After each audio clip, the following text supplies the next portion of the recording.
안녕하십니까. 박훈탁TV입니다. 모든 것의 거품, Everything 버블의 붕괴가 다가오고 있습니다. 지금 중국에서는 부동산 거품의 붕괴가 진행되고 있습니다. 미국에서는 올해 2021년 2분기에 GDP 성장률이 정점을 찍고 내려가고 있습니다. 그런데 GDP 성장과 기업 영업이익이 줄어들어도 기업의 주당 순이익은 증가할 수 있습니다. 이러한 현상은 닷컴 거품과 금융위기 직전에 발생한 적이 있습니다. 연준이 양적 완화를 축소하고 금리 인상을 시작하면 에브리띵 버블, 모든 것의 거품이 붕괴를 시작할 것입니다. 방송 시작하겠습니다. 구독 버튼, 알람벨 버튼, 좋아요 버튼 부탁드립니다.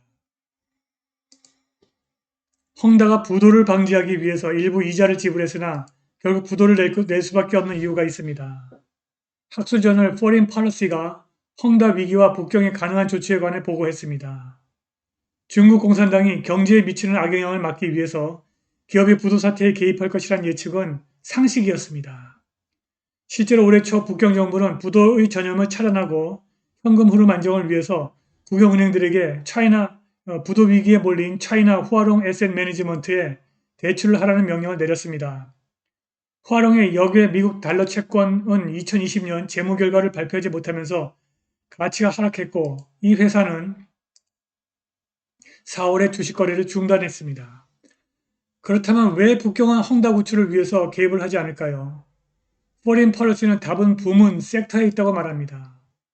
국가 기술 기반, 국가 안보 필수 사항 및 국내 산업 경쟁력이 핵심으로 인식되는 은행 및 통신 같은 전략 부문의 경우 중국 공산당은 시장 조정 및 재산권 계약에서 국가 통제를 집중하고 강화하는 경향이 있습니다.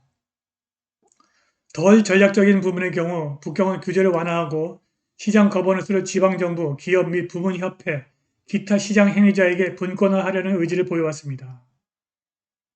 포린 펄러스는 이것을 양분화된 bifurcated 자본주의라고 불렀습니다.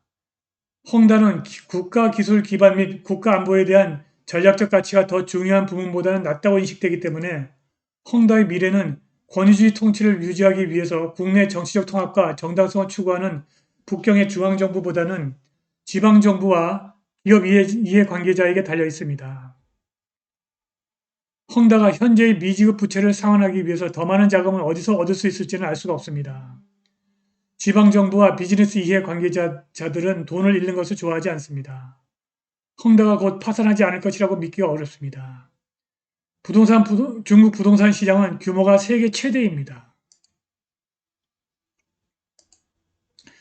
그런데 지금 중국 부동산 시장이 헝다 파산의 도미노 효과로 붕괴하고 있습니다. 중국 부동산 부문의 부도 전염은 널리 퍼졌고 11월 첫 이틀 동안 부동산 개발업체 채권에 대한 매도세가 심화되어 20대 개발업체 중 한 곳이 또 부도 리스트에 합류했습니다. 블룸버그는 부동산 개발업체 양고그룹이 부도를 막으려고 단기 채권이자 지불을 연기했다고 보도했습니다. 양고그룹은 서열 18위의 상하이 기반 건설업체인데 달러화 표시 채권이자 지불을 연장하려고 합니다.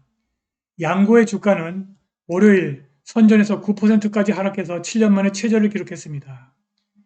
양고의 일부 영내 채권 가격이 사상 최저치를 기록하면서 거래가 중단되었습니다. 2022년 1월에 만기되는 채권 가격은 무려 5.3% 폭락했습니다. 중국의 신용평가사 골든 크레딧 레이팅이 부채 상환에 대한 압박이 증가함에 따라 양고그룹의 신용등급을 AA에서 AA 플러스로 내렸고 신용평가사 골든 크레딧과 다공 글로벌 크레딧은 양고그룹의 전망을 안정적에서 부정적으로 하향 조정했습니다. 양고그룹의 채권은 불과 한 달 만에 가치의 80%를 잃었습니다. 부도 사태가 부동산 부문에 끊임없이 전염되면서 중국의 고수익 하이 이일드 채권 시장이 10월 달러당 거의 9센트 폭락한 후 화요일 9일 연속 하락세를 보였고 10년 만에 최악의 2개월 하락세를 마감했습니다. 화요일 달러 덩크본드 지수의 평균 수익률이 21.5%를 기록했습니다. 중국의 부동산 부문이 붕괴하고 있습니다. 한편 미국의 주식시장 전망이 지나치게 낙관적입니다. 리얼 인베스트먼트의 랜스 로버츠는 지난 주말 뉴스레터에서 전반적으로 S&P 500 기업 중 56%가 현재까지 2021년 3분기 실제 결과를 보고했다.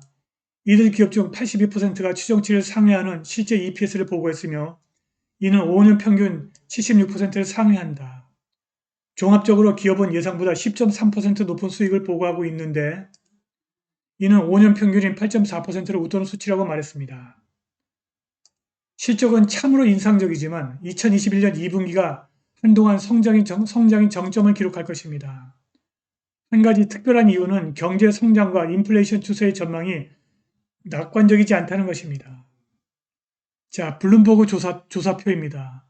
미국의 GDP 성장률은 지난 2분기에 정점을 찍었고 내려가고 있습니다. 한편 인플레이션은 계속 상승하고 있습니다. 약한 경제 성장과 인플레이션이 이윤 마진 폭을 줄여서 기업의 주당 순이익을 떨어뜨릴 것입니다. 자, 지난 2분기에 실질 경제 성장률이 정점을 찍고 6.35%로 정점을 찍고 지금 내려가고 있습니다. 그런데 이것을 인플레이션을 뺀 수치는 더 심각합니다. 인플레이션을 뺀 수치는 올해 3분기에는 1.38%, 4분기에는 1.5%로 예측되고 있습니다. 내년에는 아마 마이너스 성장률이 나올 것입니다.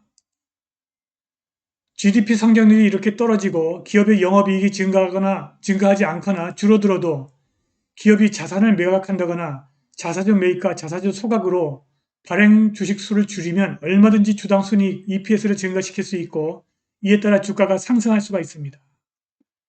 그런데 GDP 성장률이 떨어지고 기업의 영업이익이 감소하는데 주당 순이익 EPS가 증가하는 현상은 주식시장의 대대적인 붕괴 직전에 나타나는 경우가 있었습니다.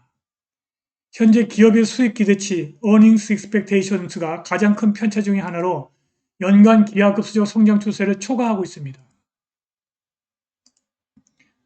이와 비슷한 편차를 보이는 시기는 금융위기와 닷컴 거품뿐이었습니다. 자, 이 보시면은 기업 이익이 장기적인 성장 추세를 초과하고 있습니다. 지금 현재. 이러한 수준의 초과는 기술주 거품, 그러니까 닷컴 거품 직전과 부동산 거품, 그러니까 글로벌 금융위기 직전에 있었던 두 가지밖에 없었습니다. 그러니까 지금 앞으로 이런 닷컴 거품 붕괴와 글로벌 금융위기 같은 현상이 앞으로 1, 2년 안에 발생할 수 있다는 것입니다. 2021년 1분기와 2분기의 슈거 하이 그로스 GDP 성장은 막대한 재정적자 지출 급증으로 인한 것입니다. 이것이 미래 소비를 앞당겨서 성장의 환상을 만들었으나 이것은 지속 가능하지 않으며 이윤폭도 빠르게 줄어들 것입니다. 현재 2022년에 경제 성장이 약해질 것으로 예상하는 월스트리트 분석가는 찾아볼 수 없습니다. 그러나 연준이 채권 매입을 축소하기 시작하면 경제 성장과 기업 이윤이 대폭 줄어들어 투자자의 위험은 크게 증가할 것입니다. 월스트리트는 시장의 주요 전환점을 놓치고 투자자들이 출구를 찾아 헤매게 만드는 것으로 매우 유명합니다. 2022년과 2023년에 중국 부동산 부문 붕괴와 미국 경제의 마이너스 성장이 유럽과 일본을 포함한 글로벌 경제의 붕괴로 이어질 전망입니다. 바야흐로 모든 것의 거품, 에브리띵 버블이 붕괴하는 과정이 시작되는 것입니다. 오늘 방송은 여기까지입니다. 자율구독료와 회원가입 부탁드립니다. 감사합니다.